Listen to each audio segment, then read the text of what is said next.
अस्सलाम वालेकुम to all of you, welcome back to my channel Mister Medico या एलोफाइल। तो बहुत दिनों बाद मैं एक वीडियो बनाने वाला हूँ जो कि फार्माकोलॉजी से रिलेटेड है, फार्मा का टॉपिक है। तो वो टॉपिक जो आपको स्क्रीन पे इस वक्त शो हो रहा होगा कि वो कौन सा टॉपिक है, तो वो है एनसेड्स, जो कि है non steroid anti inflammatory drugs, जो कि हम यूज़ करते हैं for the reduction of pain या इन्फ्लेमेशन या तो बुखार के लिए। ठीक है, लेकिन ड्रग्स पढ़ने से पहले आप सबको इसका मैकेनिज्म ऑफ एक्शन पता होना चाहिए। मैकेनिज्म ऑफ एक्शन किस तरह इनहिबिट करता है प्रोस्टाग्लैंडिन्स को, प्रोस्टासाइक्लिन्स को, ल्यूकोट्राइन्स वगैरह को। लेकिन यहाँ पर ये ल्यूकोट्राइन्स की बात नहीं हो रही, लेकिन उसका भी थोड़ा सा इफेक्ट, साइड इफेक्ट में हम उसको लेके जाएंगे। ठीक है, किस तरह थ्रोम्बोक्सिन की इनहिबिशन होती है, किस तरह प्रोस्टासाइक्लिन्स की और किस तरह प्रोस्टाग्लैंडिन्स की, इन सब को हम कंबाइंड अगर कहें तो इनको प्रोस्टेनॉइड्स कहते हैं। तो सबसे पहले हम थोड़ी सी बायोकेमिस्ट्री कर लेते हैं कि आया कि ये एनसेड्स होते क्या हैं, या एनसेड्स के बारे में नहीं, हम प्रोस्टेनॉइड्स की बायोकेमिस्ट्री के बारे में थोड़ा सा कर लेते हैं। What are prostaglandins? ठीक है, बेसिकली हम सबको पता है कि प्रोस्टाग्लैंडिन्स क्या होते हैं। ठीक है, प्रोस्टाग्लैंडिन्स बेसिकली जो ग्रुप 2 है, basically there are 3 groups of prostanoids, या आप प्रोस्टाग्लैंडिन्स कह सकते हो, जो इन्फ्लेमेशन में या पेन में या फीवर में जो इफेक्ट करते हैं, वो ग्रुप 2 के प्रोस्टाग्लैंडिन है। फॉर एग्जांपल, अगर हम प्रोस्टाग्लैंडिन बात कर लें ग्रुप 2 की, तो उसमें PGE2 आ जाएगा। ठीक है, अगर PGE2 की रिडक्शन हो जाए तो ये PGF अल्फा 2 आ जाएगा। ठीक है, उसके बाद प्रोस्टासाइक्लिन्स की बात करें तो इसमें PGI2 आ जाता है। उसके बाद अगर हम थ्रोम्बोक्सेन की बात करें तो वो थ्रोम्बोक्सेन 2 TXA2 ये आ जाते हैं। अब प्रोस्टाग्लैंडिन्स का हमें एनसेड्स अगर हम कर रहे हैं तो हमें इससे पहले जो नॉर्मल बायोकेमिस्ट्री है या नॉर्मल फंक्शन है प्रोस्टाग्लैंडिन्स का, ये पता होना चाहिए कि आखिर ये है क्या। तो प्रोस्टाग्लैंडिन्स जो है वो बेसिकली बहुत स्मॉल क्वांटिटी में हमारी बॉडी में प्रेजेंट होते हैं, not at all the time. ये तब ज़्यादातर क्वांटिटी में प्रोड्यूस होते हैं जब हमें इंजरी होती है। ठीक है, जब इंजरी होती है, फॉर एग्जांपल मेरे हाथ पर किसी ने कट किया या मैंने खुद ही एक्सीडेंटली कट कर लिया अपने हाथ को, तो वहाँ पर इंजरी काज हुई, तो वहाँ पर ये इंजरी जो है ये ट्रिगर करती है प्रोस्टाग्लैंडिन की सिक्रीशंस को। होता क्या है, फॉर एग्जांपल ये सेल है, हमें पता है कि हमारी जो बॉडी में वो a lot of our skin made up of a lot of cells. ठीक है, अब जब सेल डैमेज होगा, अब मैंने अपने हाथ पर एक्सीडेंटली चाकू मार लिया। ठीक है, अब सेल डैमेज होगा, सेल की जो मेम्ब्रेन्स हैं, हमें पता है जो हमारी सेल मेम्ब्रेन है वो बेसिकली आउटर लीफलेट पर होती है और इनर लीफलेट पर कंसिस्ट करती है। अब इन लीफलेट में, आउटर लीफलेट में और इनर लीफलेट में डिफरेंट फॉस्फोलिपिड्स होते हैं। फॉस्फेटिडिल कोलिन होता है, फॉस्फेटिडिल सेराइन होता है, स्फिंगोमाइलिन एक्सेट्रा एक्सेट्रा। ठीक है, अब होता क्या है, जैसे ही डैमेज, हमारी सेल मेम्ब्रेन डैमेज होती है, वहां पर फॉस्फोलिपिड्स A2 एंजाइम रिलीज होता है, जो कि सेल मेम्ब्रेन के जो लीफलेट्स हैं उन पर असरअंदाज होता है, उनको ब्रेक डाउन करता है, और फिर हमारे पास जो प्रोडक्ट मिलता है वो आर्किडोनिक एसिड मिलता है।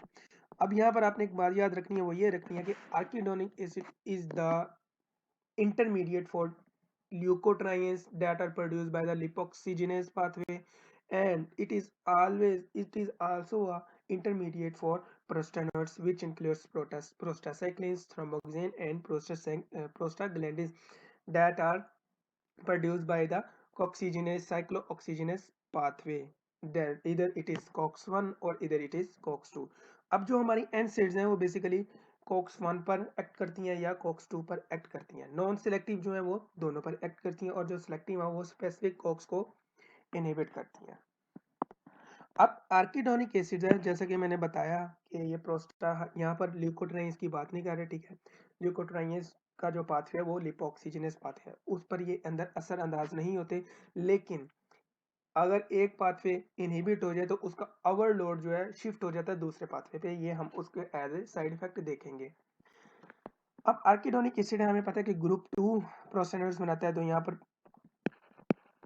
PGE2 बनाएगा। ठीक है, PGE2 जब रिडक्टेज हो जाएगा, रिडक्शन हो जाएगी, तो ये PGF2 अल्फा बना देगा। ठीक है, उसके बाद प्रोस्टासाइक्लिन्स थ्रोम्बोक्सेन। प्रोस्टासाइक्लिन्स और थ्रोम्बोक्सेन की जो सिंथेसिस है ये बेसिकली साइक्लोऑक्सीजनेस पाथवे की वजह से है। और उसके बरअक्स PGE2 की बात करें, ठीक है, और PGF2 की बात करें, प्रोस्टाग्लैंडिन डी की बात करें, ठीक है, और अगर ये रिड्यूस हो जाए तो ये प्रोस्टाग्लैंडिन 2 अल्फा बन जाएगा। ये जो बनते हैं ये बेसिकली COX-2 से बनते हैं। अब थोड़ा सा नॉर्मल फंक्शन भी समझ लो, क्योंकि ये हमारी बॉडी में प्रोड्यूस होते हैं, इनका ज़ाहिर बात है अगर प्रोड्यूस होते हैं तो इनका फंक्शन होगा, ठीक है। अब प्रोस्टासाइक्लिन जो है ये क्या करते हैं, ये या थ्रोम्बोक्सेन है, थ्रोम्बोक्सेन से आपको पता लगना चाहिए कि ये प्लेटलेट एग्रीगेशंस को इंक्रीज करता है, ठीक है। प्रोस्टासाइक्लिन जो है ये बेसिकली क्या करते हैं, अगर इनकी प्रोडक्शन हो रही है तो ये क्या करते हैं कि जो हमारी गैस्ट्रिक, जो हमारे स्टोमक की इंटरनल लाइनिंग है उधर ये म्यूकस इंक्रीज करते हैं, उसकी प्रोडक्शन को इंक्रीज करते हैं और हमारी जो म्यूकस लेयर है उसको प्रोटेक्ट करते हैं फ्रॉम द गैस्ट्रिक जो कि एसिडिक एनवायरनमेंट उससे, ताकि हमारे जो गैस्ट्रिक अल्सर है वो ना हो, ठीक है। इसलिए कहते हैं कि NSAID से, जो NSAIDs का एक साइड इफेक्ट है वो ये है कि वो गैस्ट्रिक अल्सर काज करता है। कैसे काज करता है, फॉर एग्जांपल यहाँ पर हमने COX-1 इनहिबिटर दिया जो कि NSAID है, ठीक है, सिलेक्टिव COX-1। वो क्या करेगा, इस पाथवे को ब्लॉक कर देगा। ब्लॉक करने से क्या होगा, सारी बात है कि प्रोस्टासाइक्लिन्स प्रोड्यूस नहीं होंगे, और प्रोस्टासाइक्लिन प्रोड्यूस नहीं होंगे तो वो जो प्रोटेक्टिव लेयर जो प्रोस्टासाइक्लिन क्रिएट कर रहा है हमारे स्टोमक में वो नहीं बनेगी, जिसकी वजह से जो एसिडिक एनवायरनमेंट है वो अल्सर काज कर देगा। तो ये इसका एक मेजर साइड इफेक्ट है, और इस गैस्ट्रिक अल्सर को हम NSAID इंड्यूस गैस्ट्रिक अल्सर भी कहते हैं या पेप्टिक अल्सर, ठीक है। अब हमारी बॉडी में प्रोस्टाग्लैंडिन्स ये जो हमने बात की, प्रोस्टासाइक्लिन्स, थ्रोम्बोक्सेन्स और PGE2 जो कि प्रोस्टाग्लैंडिन है या PGD और PGF, ठीक है, इन सबको हम कलेक्टिवली कॉल्ड प्रोस्टेनॉइड्स कहते हैं। अब हमारी डिफरेंट में हमारी बॉडी में डिफरेंट फंक्शन हैं इनके, और इनसे रिलेटेड डिफरेंट ड्रग्स हैं, ठीक है। तो इनसे सबसे पहले हम तो इनके एनालॉग्स कर लेते हैं, उसके बाद हम NSAIDs की तरफ आएंगे। NSAIDs चूंकि बहुत ज्यादा है, हम सिर्फ और सिर्फ एक दो ड्रग का मैकेनिज्म ऑफ एक्शन करेंगे और फिर हम इसको वाइंड अप करेंगे। अब एनालॉग, सबसे पहला जो एनालॉग है वो उसके बारे में कर लेते हैं, और वो है alprostadil. What is alprostadil? This is basically a PGE1 analogue, ठीक है ना, प्रोस्टाग्लैंडिन 1 एनालॉग। अब ये बॉडीज में नेचुरली प्रोड्यूस होता है, ठीक है, कैवर्नस टिश्यूज में होता है, प्लेसेंटा में प्रोड्यूस होता है, ठीक है, उसके बाद ductus arteriosus of the foetus में प्रोड्यूस होता है। अब इसका रोल ये है कि लेप्रोस्टेडल जो कि फॉर एग्जांपल हमारी बॉडी में एक नॉर्मल क्वांटिटी में PGE1 प्रोड्यूस हो रहा है प्रोस्टाग्लैंडिन, ये क्या करेगा, ये during the intra uterine life आपका जो ब्लड है, बेबी का जो ब्लड है, ये अरोटा है और ये पल्मोनरी ट्रंक है, इसके दरमियान जो, लेट मी ड्रा क्लियरली, इसके दरमियान एक केनाल होती है एरोटा और पल्मोनरी ट्रंक के दरमियान, इसको बेसिकली हम कहते हैं डक्टस आर्टरियोसिस, ठीक है। ड्यूरिंग द इंट्रायूटेराइन लाइफ इस तरह हमारा ब्लड जो है वो उसकी सर्कुलेशन कंट्रोल होती है। अब होता क्या है, जब बेबी की बर्थ हो जाती है ना, बर्थ होने के बाद अप्रोक्सीमेटली 8 मंथ तक ये जो डक्टस आर्टरियोसिस है ये क्लोज हो जाती है, ठीक है ना। अब जो बेबीज जो है क्या कहते हैं, जो इन कंजेनिटल हार्ट डिजीज के साथ बोर्न होते हैं, फॉर एग्जांपल हम यहाँ पर डिस्कस कर लेते हैं टेट्रोलॉजी ऑफ फैलेट। बेसिकली इसमें अगर हम मोटा मोटा इसकी क्लिनिकल मैनिफेस्टेशन देखें तो इसमें हमें राइट वेंट्रिकल हाइपरट्रोफी देखने को मिलता है, ठीक है। राइट वेंट्रिकल और राइट आर्टरियम के दरमियान जो वेल्व होती है उसकी रिजेक्टेशन होती है या स्टीनोसिस हम कह सकते हैं उसको, और वो वेल कौन सी है, ट्राइकस्पिड वेल्व है, ठीक है। अब राइट वेंट्रिकल और पल्मोनरी ट्रंक के दरमियान जो वेल्व होती है, ठीक है, पल्मोनरी वेल उसको कहते हैं, या उसको सेमिल्यूनर वेल भी कहते हैं, उसकी रिजेक्टेशन होती है, जिसकी वजह से जो ब्लड है वो पंप नहीं हो पाता अच्छे से। ये आप ये कह सकते हैं कि रिड्यूस फॉर्म में जो हमारा जो हार्ट है वो पंप करता है। इन कंडीशन में जो डॉक्टर्स हैं वो लेप्रोस्टेडल इन्फ्यूजन देते हैं बेबी को। क्यों? क्योंकि basically it is a PGE1 analogue, ठीक है।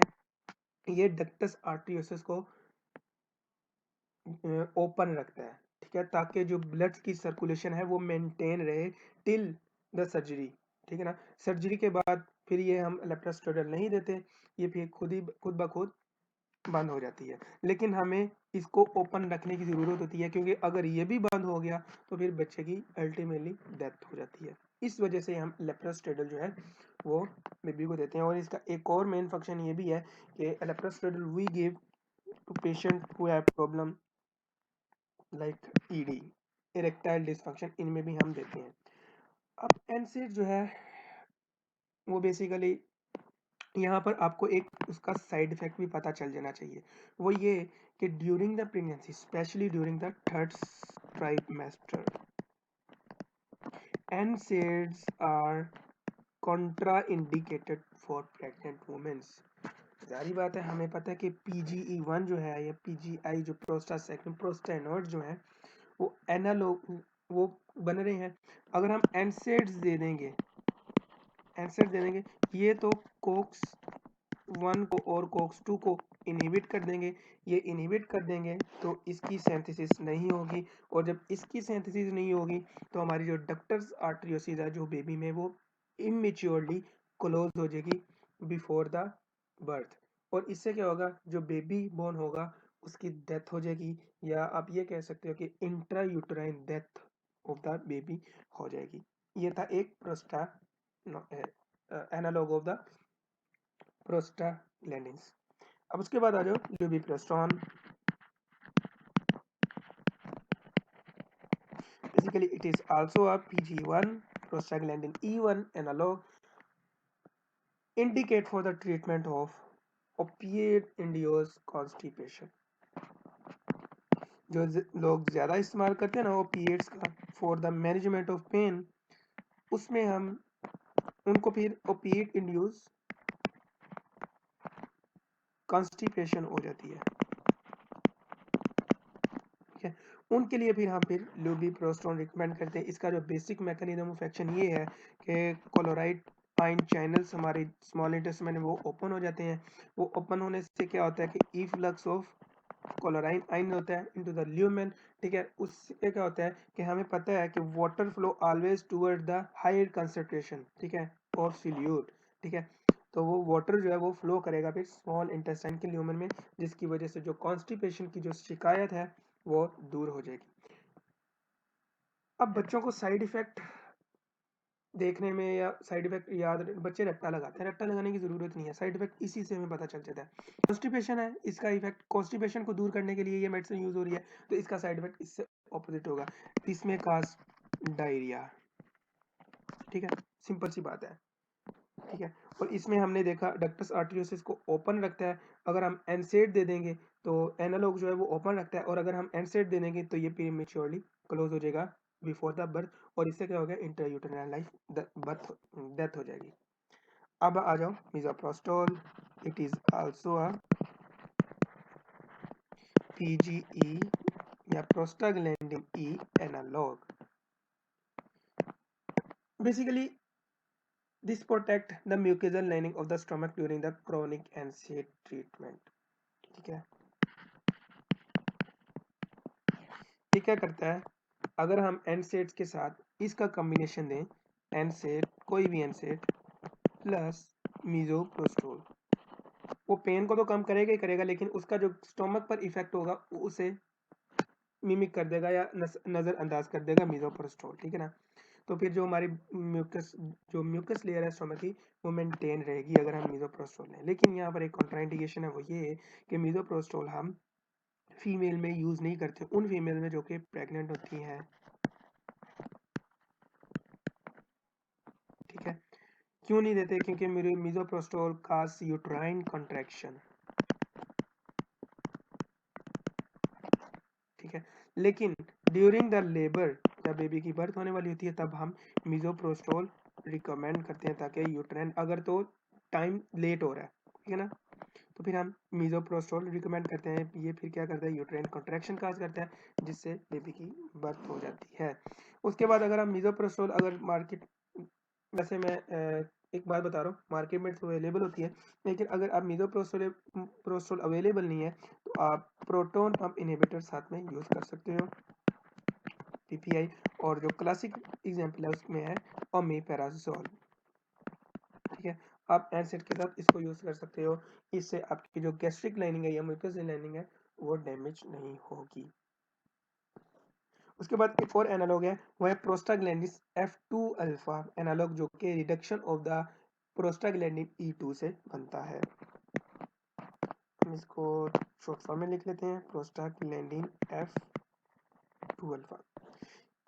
This we use basically for the treatment of open angle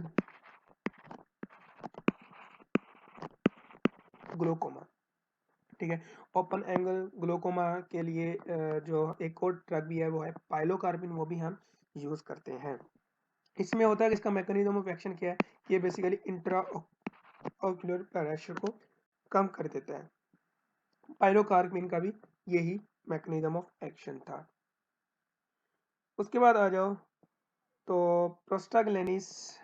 prostacyclin की बात करता हूँ। तो प्रोस्टासाइक्लिन ये भी एनालॉग है।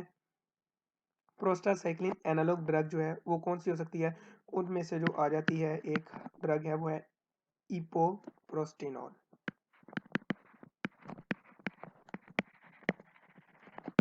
ठीक है।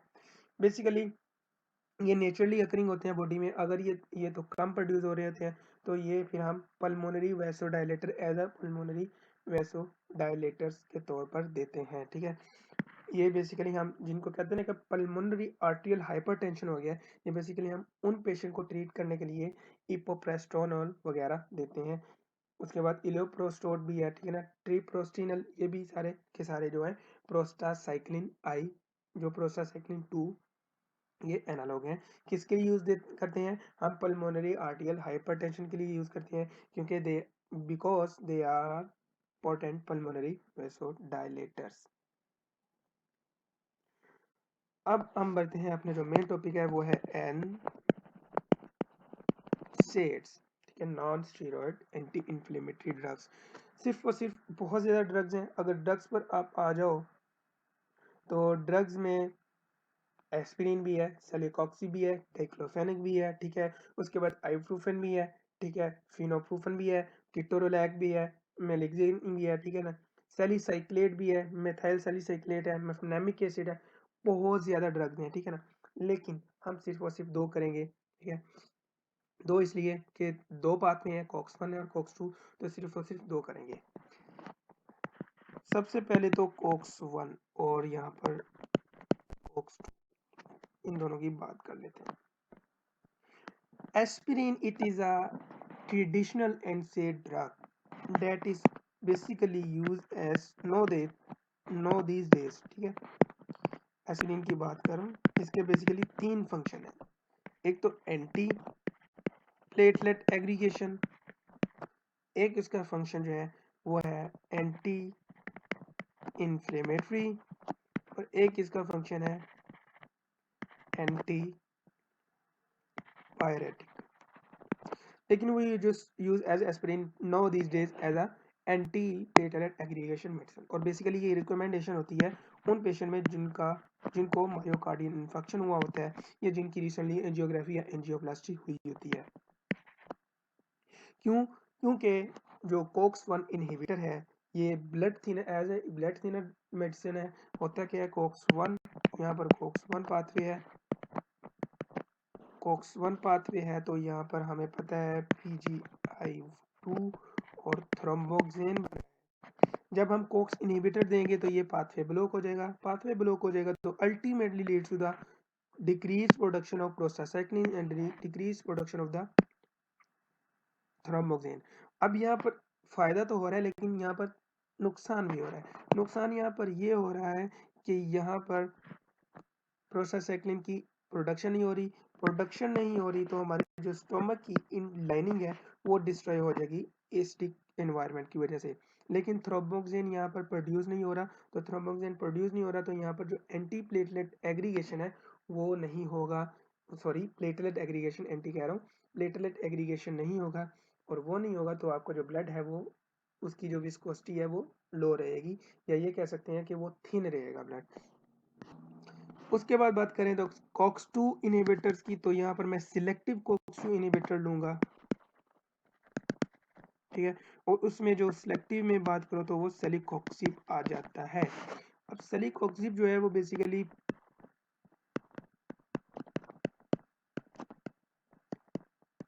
PGF2 अल्फा और प्रोस्टाग्लैंडिन E2 इनको ब्लॉक करता है। बेसिकली ये क्या करते हैं कि अल्टीमेटली इन्फ्लेमेशन को कम करते हैं, ठीक है, बुखार को कम करते हैं और पेन को कम करते हैं।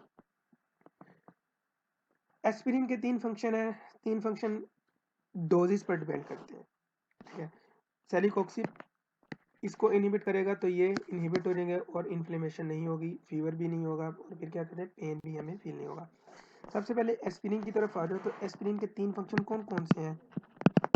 इसको हम एज ए कार्डियोवैस्कुलर ड्रग भी यूज करते हैं for as a blood thinner, ठीक है। कब, जब इसको हम डोजेस दें 81 टू 82 मिलीग्राम, यूजली हम एस्पिरिन की जो डोजेज हैं वो यही यूज करते हैं फॉर द ब्लड थिनर, ठीक है ना। लेकिन ये रिजाइड करती है 65 टू समहाउ 110 मिलीग्राम के राउंड अबाउट, ठीक है। लेकिन जो यूजली आपने मेडिकेशन देखी है मार्केट में उनके ऊपर 81 मिलीग्राम होता है या 82 मिलीग्राम होता है। ये जो डोज है ये basically as a anti platelet aggregation के तौर पर यूज होती है। उसके बरअक्स अगर हम एस्पिरिन की हाई डोजेज ले लें या इंटरमीडिएट डोज ले लें तो ये एंटी पायरेटिक का काम करती है, जो कि 200 से अबव आप कह सकते हो, ठीक है। और अगर हाई डोजेज की बात करें, ठीक है, तो हाई डोजेज में ये एंटी इन्फ्लेमेटरी ड्रग जो कि मोर देन 400 मिलीग्राम है। लेकिन अगर आपने एंटी इन्फ्लेमेटरी इफेक्ट लेना है तो आपको ज़्यादा एस्पिरिन की गोलियां खानी पड़ेंगी, तो इसलिए ये रिकमेंड नहीं है। इसलिए जो नाउ दीज डेज जो यूज़ इसका मोस्ट यूज़ है वो as a anti platelet aggregation है। बाकी बुखार को कम करने के लिए या इन्फ्लेमेशन को कम करने के लिए बाकी मेडिसिन मौजूद है, जिस तरह सेलिकॉक्सिब है और एक्सेट्रा एक्सेट्रा। दूसरी बात ये है कि अगर हम फीवर को या इन्फ्लेमेशन को कम करेंगे तो ये जो हायर डोजेज हैं ये कोक्स-2 को इनहिबिट करेंगे, और कोक्स-1 इनहिबिट तब होगा जब इसकी जो डोजेज हैं वो कम लेवल पर होंगी। अब यहाँ पर साइड इफेक्ट्स देख लेते हैं कि ये साइड इफेक्ट कैसे काम करते हैं। तो साइड इफेक्ट के लिए मुझे यहाँ पर कोक्स-1 बनाना पड़ेगा, कोक्स-2 बनाना पड़ेगा, और यहाँ पर एक लिपोक्सिजीनेस पाथवे बनाना पड़ेगा। Let me draw side by side COX one, COX two and lipoxygenase pathway. We all know that lipoxygenase pathway forms leukotrienes, leukotrienes 1, leukotriene 2 और बहुत ज़्यादा. What is the function of leukotrienes on the pulmonary? मैं सिर्फ side effects की अब बात कर रहा हूँ। अब लिपोक्सिजीनेस का फंक्शन जो कि ल्यूकोट्राइन्स बनाना है, ल्यूकोट्राइन्स क्या करते हैं, leukotrienes can cause constriction of the bronchioles, ठीक है। अब ब्रोंक्यूल्स की कंस्ट्रिक्शन हो रही है, ये किसी कोव्ड वाले मरीज के लिए तो अच्छी बात नहीं है ना, जिसको एज़मा है या एम्फीजीमा है, ठीक है, या तो उसको क्रोनिक ब्रोंकाइटिस है, उनके लिए अच्छी बात नहीं है। उनकी ब्रोंकियल्स वैसे ही कंस्ट्रिक्ट है, ल्यूकोट्राइन्स और कर देंगे, ठीक है। कोक्स-1 से प्रोस्टासाइक्लिन, ठीक है, और थ्रोम्बोक्सिन बन रहा था। यहाँ पर PGE2 हम इसके सिर्फ इफेक्ट लिख लेते हैं, फीवर, ठीक है, पेन और इन्फ्लेमेशन। अब अगर हम एनसेड देंगे, ये एनसेड है, ठीक है। फॉर एग्जांपल ये एनसेड को हम कंसीडर करते हैं कि एक ट्रक है जिसमें तकरीबन 20 ईंटें हम लगा लेते हैं, 20 ब्रिक लगा लेते हैं, ठीक है ना। इसमें 20 ब्रिक है। अब फॉर आर्किडोनिक एसिड है ये, ठीक है, आर्किडोनिक एसिड है, आर्किडोनिक एसिड, अमाइनो एसिड नहीं, आर्किडोनिक एसिड। आर्किडोनिक एसिड है, इसके पास 20 ब्रिक्स हैं। अब 20 ब्रिक्स 15 कर लेते हैं यार, 15 से ज़्यादा इजी हो जाएगा। अब 5 ब्रिक्स इधर जा रही हैं, 5 ब्रिक्स इधर जा रही हैं और 5 ब्रिक्स इधर जा रही हैं।